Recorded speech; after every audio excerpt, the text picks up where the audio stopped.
देखिए, मैं सर्वप्रथम आपका 1 मिनट समय लूंगा। ये जर्नी देखें नरेंद्र मोदी जी का। जितना डायरेक्ट बजट में राशि होता उससे कई गुना अधिक इनडायरेक्ट बजट होता। 16 लाख करोड़ के डायरेक्ट बजट से शुरू हुआ, आज 53 लाख करोड़ से आगे कर गया।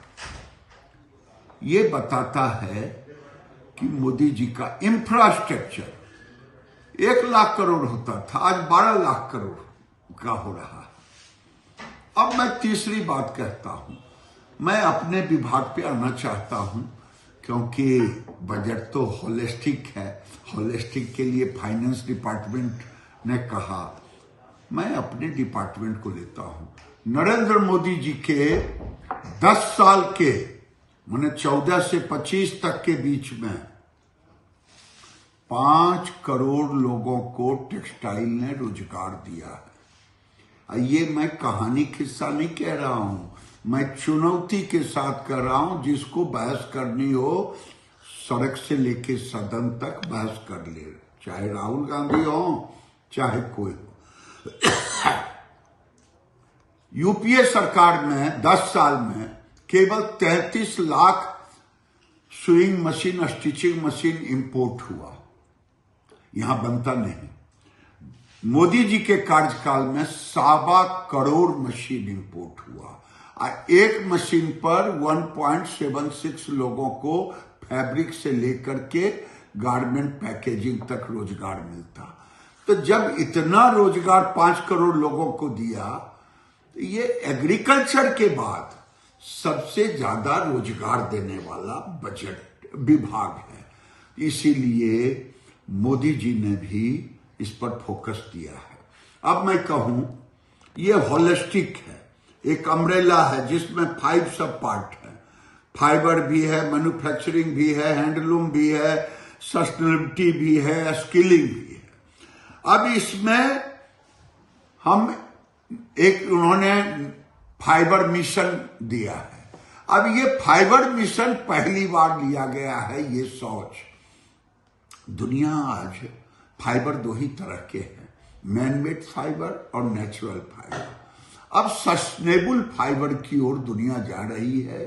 दुनिया प्रकृति के साथ भी रहना चाहती है और उसी में मोदी जी ने न्यू एज फाइबर लिया है और हम 1 करोड़ किसान मजदूरों को, गांव से जुड़े हुए लोगों को न्यू एज फाइबर में रोजगार देंगे, ये 2030 तक।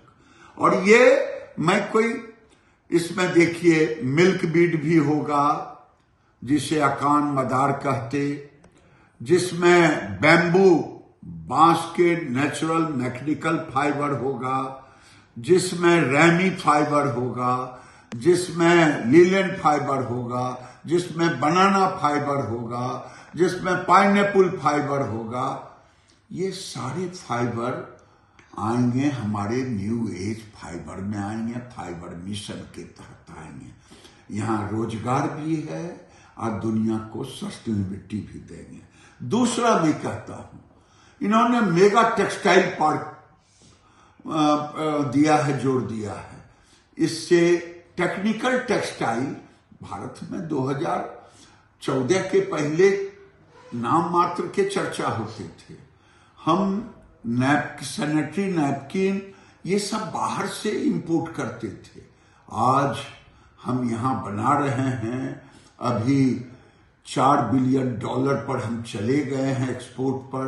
केवल गए ही नहीं हैं बल्कि आने वाले 2030 तक हम $12 बिलियन का मार्केट साइज पर ध्यान रखे हैं। और जो एक्सपोर्ट हुआ है, इससे हमें जो FTA हुआ है एक्सपोर्ट को, उससे फायदा मिलेगा।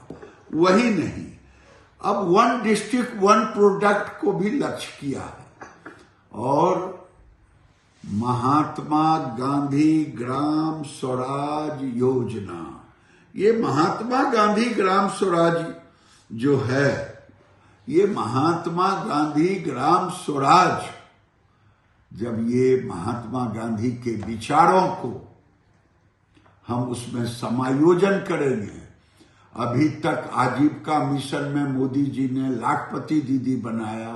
अब मोदी जी महात्मा गांधी ग्राम स्वराज में हैंडलूम में 10 लखिया दीदी बनाएंगे और ये प्रोग्राम बन चुका है।